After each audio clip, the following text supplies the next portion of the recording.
Fala galera, eu sou o Igor Miranda e o papo da vez é com o cantor Richie. Ele trocou uma ideia com o colaborador Marcelo Vieira sobre os 40 anos do Voo de Coração, seu álbum mais famoso, com hits como Menina Veneno e vários outros aí. Esse disco inclusive está sendo celebrado com uma turnê que vai percorrer aí cidades do Brasil pelos próximos meses aí de 2023. A conversa girou em torno desse disco, né, do fenômeno de vendas que foi esse disco, como esse disco, especialmente Menina Veneno, né, transcendeu o gênero que o Rich estava, até meio que estigmatizou ele também como um cantor romântico, o que não é necessariamente a pegada dele. Esse papo também abordou a parceria com o Steve Hackett, ex-guitarrista do Genesis, inclusive eles vão tocar no mesmo evento aí, em uma dessas datas da turnê. E rolou até uma ideia bem legal ali trocada entre os dois sobre como esse disco também influenciou o rock brasileiro dos anos 80, em especial o RPM, que se tornou um fenômeno de vendas aí nos anos seguintes ao lançamento desse álbum. Esse papo tá bem legal, tá bem complexo, espero que você goste. Se liga!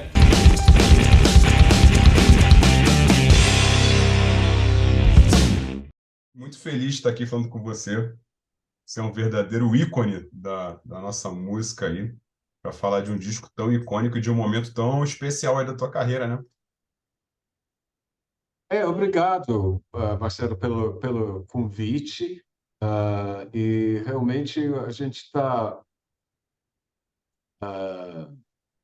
comemorando 40 anos, uma coisa que eu achava impossível há 40 anos, né? Que estaria comemorando isso de alguma forma, né? Nossa meta na época era tocar na rádio apenas, e foi uma grande surpresa quando aconteceu tudo aquilo, e uma surpresa maior ainda de estar aqui 40 anos depois, ainda comemorando o fato. Então, sim, temos muito que comemorar. São 50 anos de Brasil, 40 anos da minha carreira solo, né? Não que eu tenha começado a fazer música há 40 anos, é muito mais tempo do que isso, mas, assim, eu sou conhecido, digamos, como Hit, a partir dos anos 80, né? 83 especificamente, que é justamente o que nós estamos comemorando com essa série de shows que a gente vai estrear no Rio em agosto, no dia 11 de agosto, no Vivo Rio, e depois em São Paulo, no Espaço Unimed, e ali, Brasil afora, se Deus quiser. Estou com uma banda sensacional que eu montei em São Paulo. Estou com um time de diretores, que é uma novidade para mim. Eu nunca tive direção de show, por uma questão mesmo de rock and roll, né? A gente fazia rock and roll, não precisava de ninguém mandando na gente. Mas agora, nesse momento que a gente está pensando numa celebração um pouco mais visual, além de só sonora, o meu empresário achou que seria um bom momento de pegar um time, alguém para embalar isso tudo, nosso som, né, que a gente faz há muitos anos, e tentar dar uma experiência completamente nova ao pessoal que vai assistir 40 anos depois. Até mesmo porque as músicas são meio mutantes, eles passam por novas interpretações. Eu canto várias das minhas músicas hoje em dia com um outro enfoque. A música que abre nosso show, por exemplo, que abre também meu primeiro disco, No Olhar, é uma música que, na época que foi gravada, era sobre um relacionamento a dois. Hoje em dia, eu já canto ela pensando num relacionamento social com todos, né? Essa coisa do olhar, da gente não se olhar mais no olhar, da gente não conversar de cara a cara, né? E toda essa coisa um pouco covarde de ficar atrás da internet jogando farpas uma contra a outra, e eu acho que a gente perdeu muito do relacionamento a dois e do relacionamento social de comunidade, né, com a pandemia e com o andar do mundo, com tudo isso que vem acontecendo, né?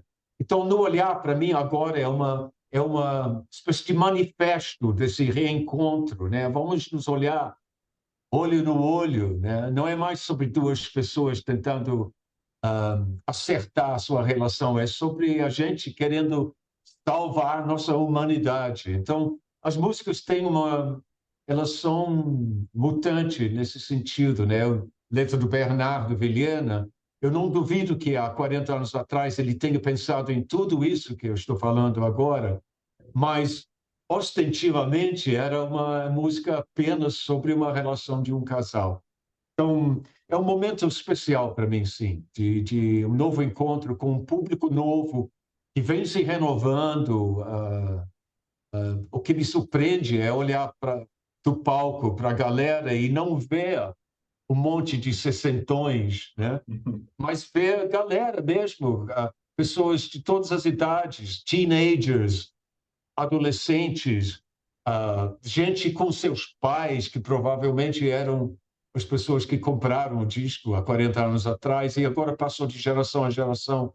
Então é um momento a comemorar mesmo. Eu estou muito feliz com esse momento de ter fechado um ciclo, de certa forma, e de poder levar esse espetáculo, no sentido mais amplo da palavra, para essa plateia renovada que vem me curtindo atualmente. E a recepção desse público, dessa plateia renovada, tem sido exatamente aquilo que você esperava quando idealizou o show? Ou, de certa forma, você tem se surpreendido para melhor? Um dos dois, assim, é o encontro que eu sempre quis, mas, ao mesmo tempo, me surpreende justamente a faixa etária, né? Que é muito ampla. Obviamente, tem pessoas que me acompanharam há 40 anos, mas tem muita gente na plateia que estão descobrindo pela primeira vez. E a antena que eu tenho para isso é uma ferramenta relativamente nova, que é o YouTube. É nova para mim, certamente, porque eu meio que despretensiosamente, acho que uns 10 ou 12 anos atrás, eu botei o conteúdo do meu DVD, que tinha esgotado, no ar, lá no meu canal do YouTube, e larguei lá sem grandes pretensões. E inicialmente não teve muito impacto. Eu falei, as músicas vão morar aqui, quem quiser vem descobrir. E aos poucos foram descobrindo, ao ponto de agora eu tenho um público crescente que eu muito oposto àquilo que eu imaginava. Assim, meu público vem crescendo. Então, 1.300.000 pessoas veem meus vídeos todo mês, e vem crescendo. Começou 1 milhão por mês, agora está em 1.300.000 por mês. E a gente tem à nossa disposição ferramentas analíticos, né, do YouTube para saber qual é a faixa etária. E também se são homens, se são mulheres, tudo isso que um departamento de marketing antigamente teria feito, né? Hoje em dia a gente tem a ponta dos dedos aqui em casa ou no próprio celular.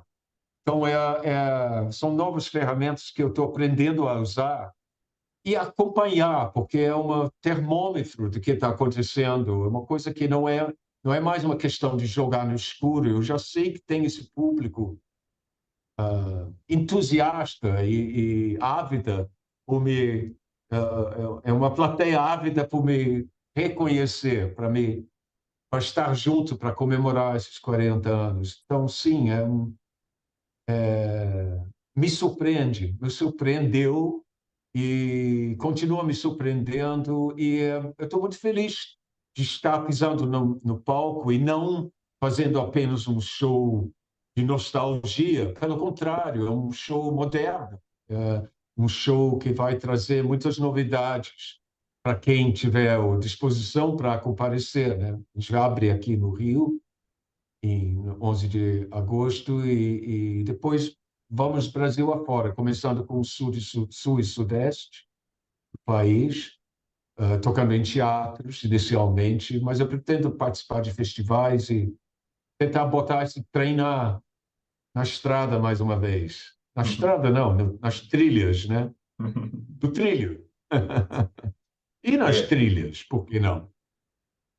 antes dessa entrevista, eu reouvi o Voo de Coração e eu pude sacar que é um disco que tem muita mistura musical. Eu notei, por exemplo, umas influências assim daquelas fases mais pop do Genesis, do Yes, e uma coisa ou outra que remetia de repente ao Hall and Oates, umas coisas mais assim. Eu queria saber o que você ouvia naquela época. Naquela época, eu via de tudo. Eu era muito fã da música progressiva, né? Durante o começo dos anos 60, minhas primeiras bandas aqui no Brasil foram com esse, digamos, cunho que se fala, né? Assim, tinha essa pegada progressiva, músicas muito grandes, muitos solos, nada que eu diria muito pop, né? Mas a partir dos anos 80, eu resolvi transcrever essa linguagem da música progressiva para o formato pop. Então, eu acho muito certo, né? Músicas como Voo de Coração, tem a pegada do Steve Hackett nas guitarras, mas é uma canção nitidamente pop, embora não tenha um refrão convencional, como outra música, sucesso meu, Pelo Interfone, é uma música pop sem refrão, onde já se viu. Quer dizer, meu trabalho tem essa mistura, né, que vem desde quando eu comecei na música aos 5 anos, não na música popular, obviamente, mas assim, meus treinamentos como cantor começou nas igrejas anglicanas na Inglaterra, inicialmente cantando em coral, depois liderando o coral, depois aos 12 anos como solista, viajando pelas abadias do sul da Inglaterra. Então, eu trago uma bagagem comigo que é um pouco diversa, é bastante diverso. Foi esse treinamento clássico que me levou em direção à música progressiva inicialmente, mas eu sempre tive um pé nos anos 60 também, porque foi os Beatles que me tiraram de um sono profundo e me mostraram que era possível fazer uma música mais jovem, menos erudito mas até mesmo com esses elementos, né? A gente basta ouvir Eleanor Rigby e você tem ali a mistura pronta, né? Dos violoncelos da minha infância, as parte orquestral do George Martin e as canções maravilhosas falando sobre a classe operária inglesa dos anos 60. Então, é uma mistura muito feliz e emocional para mim, porque eu consegui me identificar com todos os elementos ali presentes. E foi ali que eu falei assim, se eu quisesse, eu poderia fazer alguma coisa assim. E até então, até os Beatles, eu jamais imaginava que eu pudesse me aproximar sequer do mundo pop, né, reinante da época. Eu gostava, mas eu não me identificava como participante. Foi os Beatles que me abriu essa possibilidade a poder contribuir todos esses elementos musicais num produto final, uma ideia final, que culminou, eu acho, em 83, com o lançamento do meu primeiro disco. Era um acúmulo de anos e anos, décadas até mesmo, de ideias que foram se cristalizando ali nesse disco, obviamente muito bem acompanhado por músicos extraordinários, um letrista formidável, Bernardo Vilhena, uma pessoa que traz texto, né? Texto denso, com várias camadas de leitura, não obrigatórios, assim, era generoso, era um texto generoso que podia ser curtido pelo gari no meio da rua ou pelo intelectual e nos seus salões de filosofia. Era uma música pop que misturava a filosofia do Carl Jung com o brega brasileiro, sabe? Era uma coisa que misturava todos esses elementos com muita alegria e com a sensação de que a gente estava contribuindo a algo novo. Então, sim, eu acho que eu fui muito feliz de poder trazer essas influências para meu som. E eu acho que é o que eu tenho de maior contribuição dentro da música brasileira é essa mistura que era meio sui generis, Uhum. para dizer a verdade. Você citou o Steve Hackett e você vai abrir um dos próximos shows do Steve Hackett aqui no Brasil. Eu queria saber se vai rolar uma canja com ele. Cara, eu conheço o Steve pessoalmente desde 1980. Conheci ele num carnaval. Eu sou muito amigo, mas eu tenho uma vergonha enorme de incomodá-lo ou como um convite que ele não possa cumprir.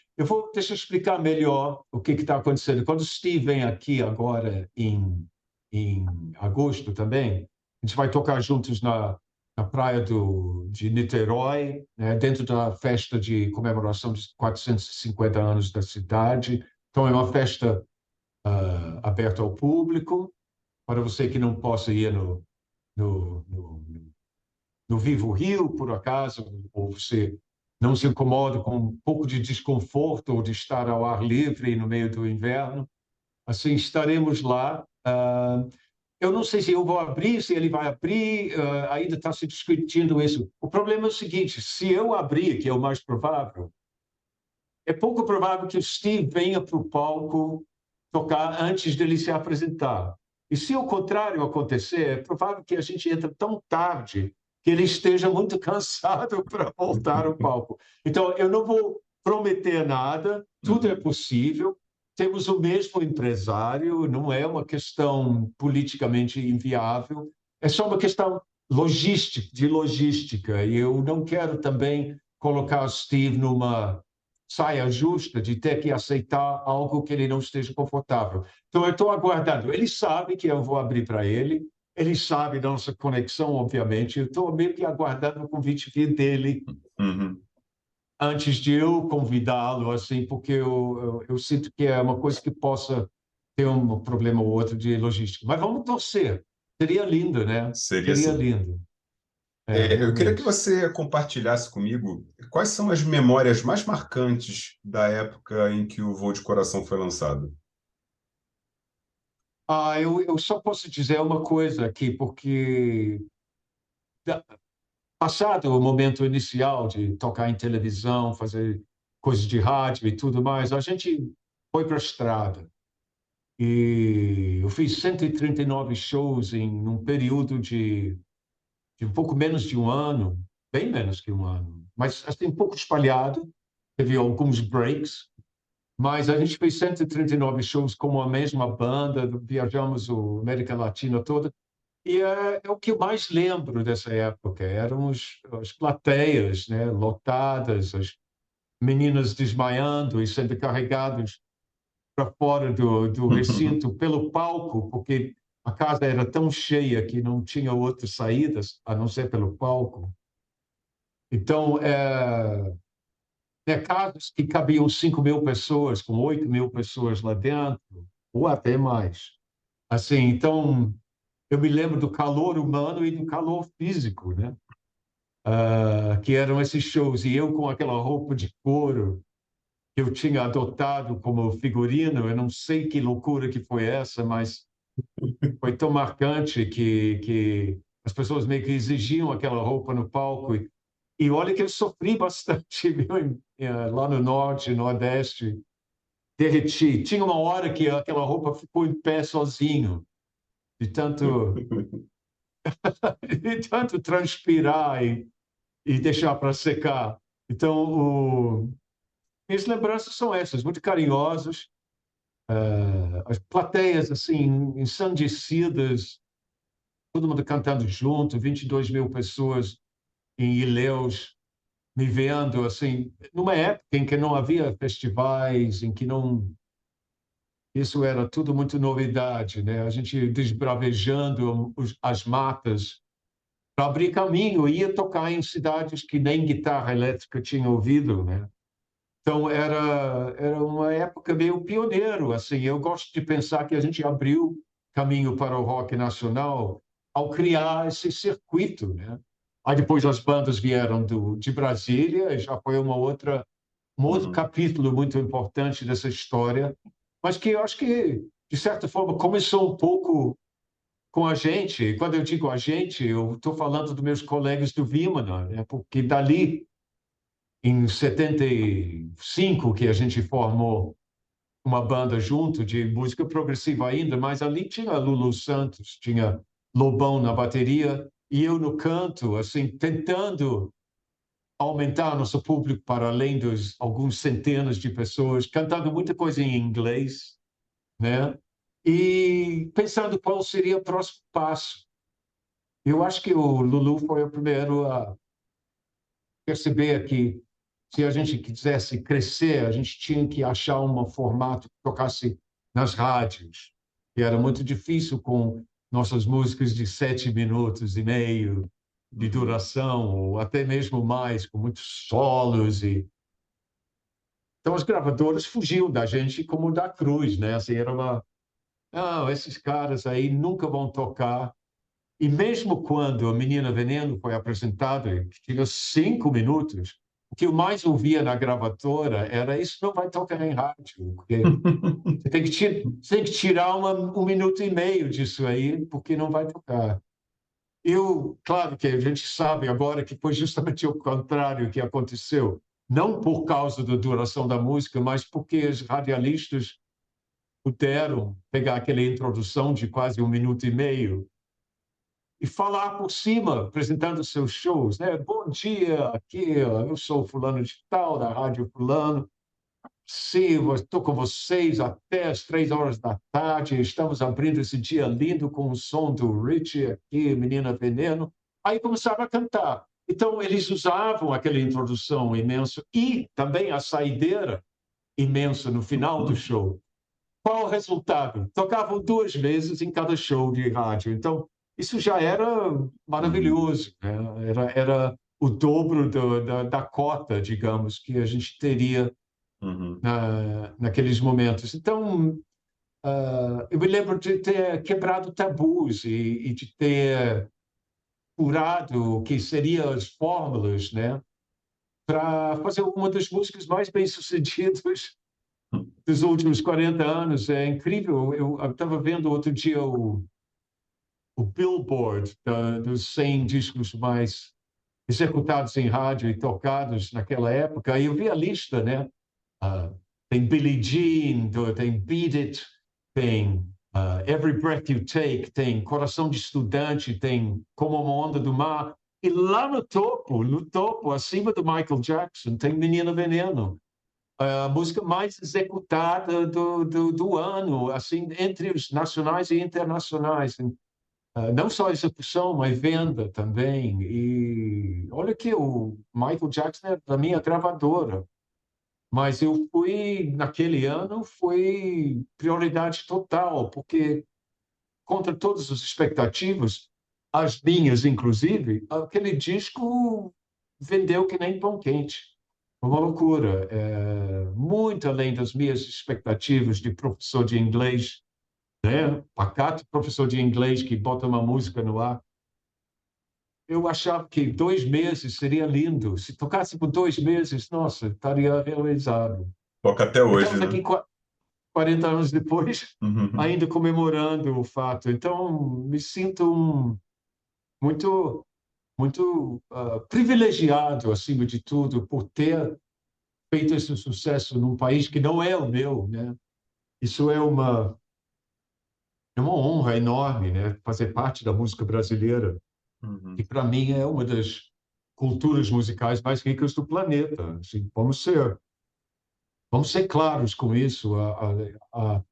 O legado da música brasileira desde 64 e até mesmo antes, mas assim, com a explosão do Bossa Nova em 64 e tudo que veio depois, até o início dos anos 80, quando teve essa pequena mudança de paradigma, digamos, em termos daquilo que tocasse nas rádios. aqui no Brasil, o rock nacional passou a tocar mais do que o rock estrangeiro no Brasil. Então, foi um momento mesmo de mudança de engrenagem, né?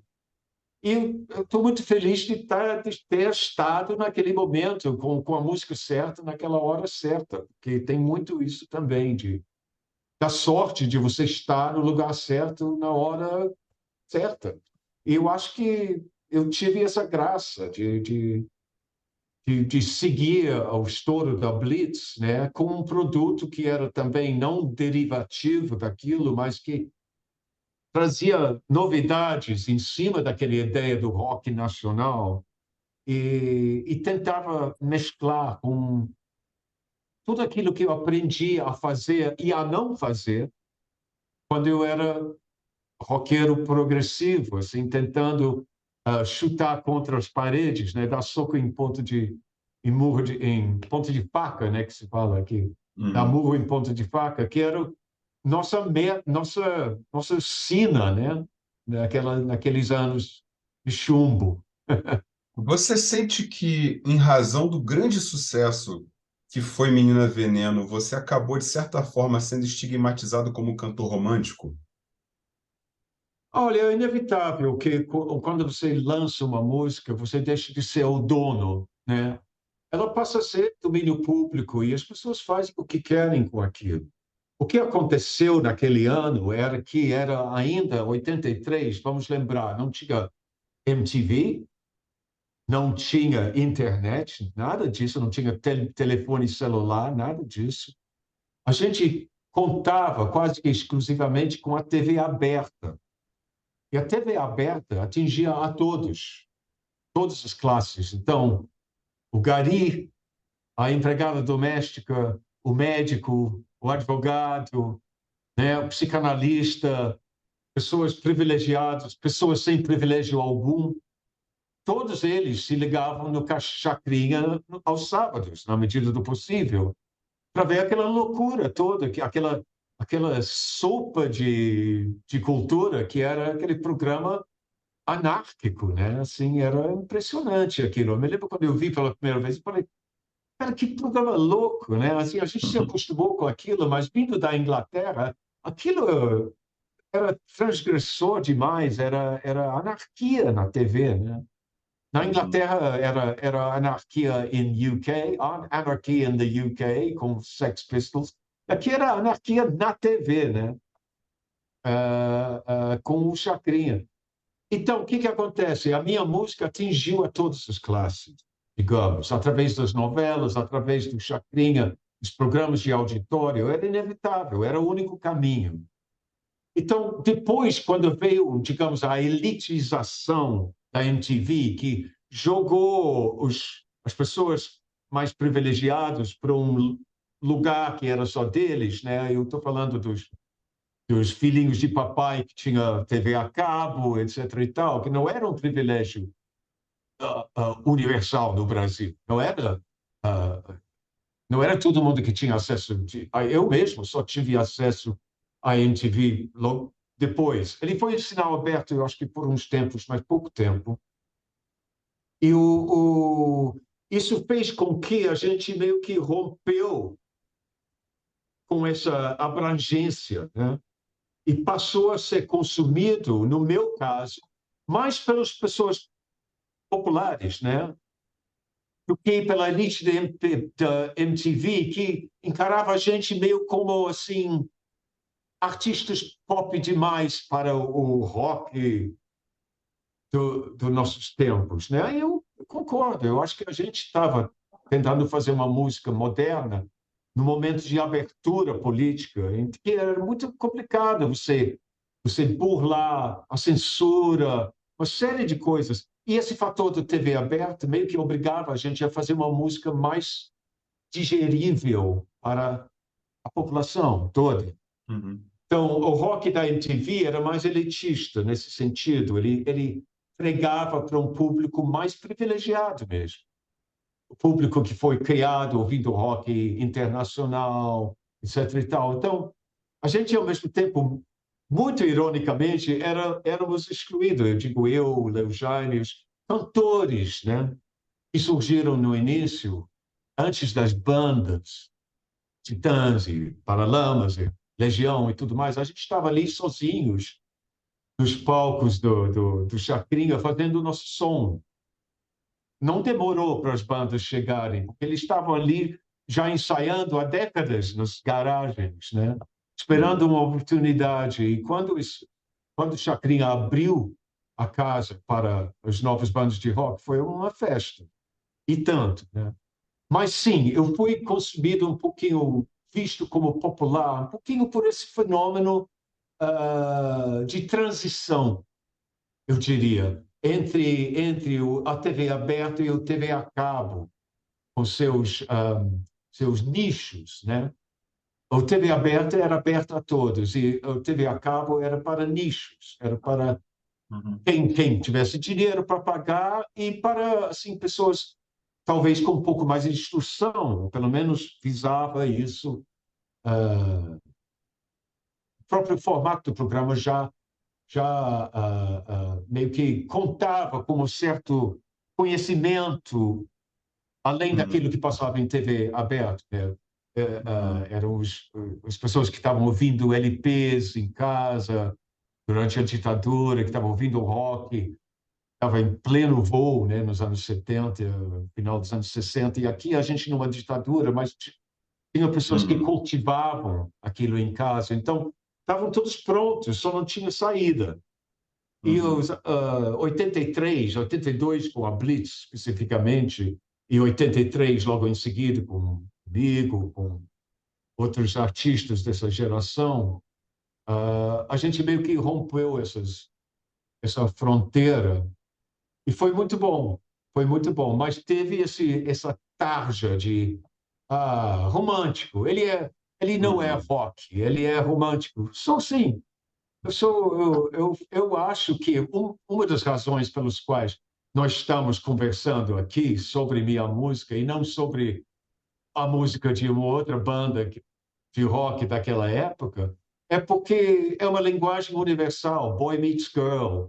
O, o Paul McCartney já disse isso, cara, você quer fazer uma música que dure? Fale sobre relacionamentos humanos, seja romântico.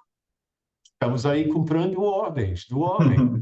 E, e, É. portanto, estamos aqui conversando sobre isso ainda, 40 anos depois. Então, eu não tenho arrependimentos, não, de ser taxado de romântico.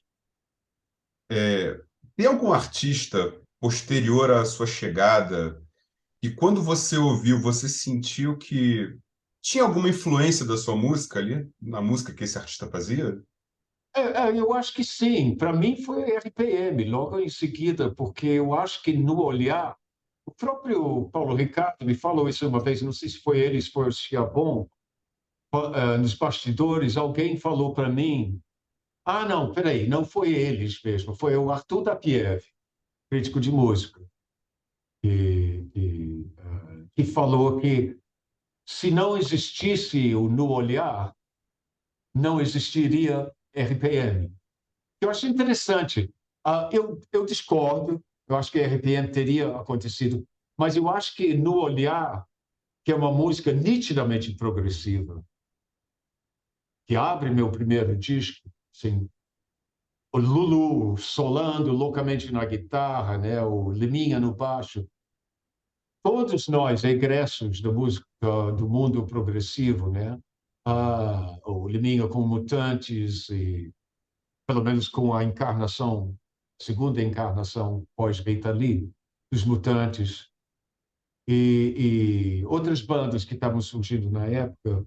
Então, eu acho que no olhar meio que pavimenta um caminho para bandas como RPM surgir com um som mais baseado em tecladaria, com ideias pescados na música progressiva do Genesis, que você mencionou, e vários outros bandas daquela época, do começo dos anos 70. A gente bebia naquela fonte profundamente, todos nós. Mas eu acho interessante essa observação do Arthur, de que, da Pieve, né, do que o RPM só só teve existência, ou digamos, entrou no pau de sebo da CBS. Pau de sebo, para quem não sabe, é Uhum. esquema das gravadoras de lançar discos com 10 ou 12 artistas diferentes, com uma canção, e ver quem sobrevivia, quem não escorregava, quem conseguia subir o pau de sebo, ganhava o contrato. E RPM foi um caso desses. Assim, uma música Loura Gelado, se não me engano, que estourou no pau de sebo e foi eleito o próximo lançamento. Mas eu acho que Loura Gelados existe em boa parte por causa do No Olhar. Posso estar enganado, mas eu concordo com o da Pieve, de certa forma, de que uma coisa leva a outra, né? É natural. O Richie está fazendo sucesso, essa música, vamos fazer uma coisa. Não, não é vamos fazer igual, vamos fazer parecido. É, olha, se ele está fazendo, a gente consegue fazer. Foi como eu, foi como eu me senti quando eu vi Lulu tocando na rádio. Não era nenhuma música dele, era dos Beatles, mas tinha a cara dele, meio Police, de leve e tal, Get Back. Eu falei, poxa, se o Lulu consegue, eu consigo. E eu acho que o Lobão estava tendo os mesmos pensamentos, no mesmo prédio que eu morava. Ele era da frente, eu era um apartamento do fundo. E a gente trocava ideias, levava xícaras de açúcar um para o outro, etc. e tal. Éramos vizinhos e ali era uma usina de som, literalmente. A Blitz ensaiava lá, o Lobão criava cena de cinema no bloco da frente e eu compondo Voo de Coração no bloco do fundo. Ali foi uma usina de rock brasileiro, ali num único prédio. Então, temos assim nossas afinidades, mas a gente traz bagagem de todos os lados, né? Depois que acabarmos essa turnê comemorativa, Sim. o que está nos planos? Cara, meus planos são sempre o mesmo, estar vivo. Enquanto a Meu vida há plano é esse. possibilidade, né? Tá certo. Eu quero continuar fazendo música até não dar mais. E eu acho que eu não vou ter muita escolha, porque eu não tenho aposentadoria, eu sou músico, não temos planos de saúde, não temos nada disso. A gente fala na Inglaterra, bop till you drop. Vai dançando até cair. É assim que eu vou fazer. Então, meus planos não são planos. Meu único meta é continuar vivo, continuar fazendo música, continuar Uhum. trazendo alegria para as pessoas e polêmicas, por que não? Vou finalizar com uma pergunta, pensando nas pessoas que vão ouvir o Voo do Coração depois de assistir ou ler essa entrevista. O que você espera que as pessoas tirem dessa audição do disco? Que mensagem você Ah, espera transmitir para elas? olha, como eu falei, assim, essas músicas elas têm novas leituras, a depender do momento em que você entra em contato com ela. Então, uma música como No Olhar, que, como eu falei, né, é sobre uma relação a dois, assim, hoje em dia tem um cunho político para mim. É sobre nossos relacionamentos sociais, né, nas redes e a falta de conversa aberta e o olhar no olhar, como a gente tem agora. É raro isso, cada vez mais raro. E mesmo sendo virtual, pelo menos é um contato no olhar, né? A gente está perdendo muito isso e perdemos muito isso na pandemia, né? Esse contato, esse convívio. E eu quero que as pessoas cheguem à minha música com essa expectativa de voltar a ter um convívio social através da música. Só isso que eu quero. Então, que me julguem, né? Que me coloquem numa gaveta, uma descrição, me chamem disso ou daquilo. Isso não me importa. O importante é que a pessoa, na sua íntima, chegue à minha música e tenha uma experiência que dá uma elevada no astral, sabe? Que faz a pessoa se identificar com alguma coisa ali dentro, seja na letra, seja na cadência musical, alguma coisa que ele diz, eu gosto dessa música. Alguma coisa. Eu, sem julgar ou dizer, não, eu não gosto desse gênero de música. Eu gosto dessa música. Essa música me agrada. O único objetivo é esse.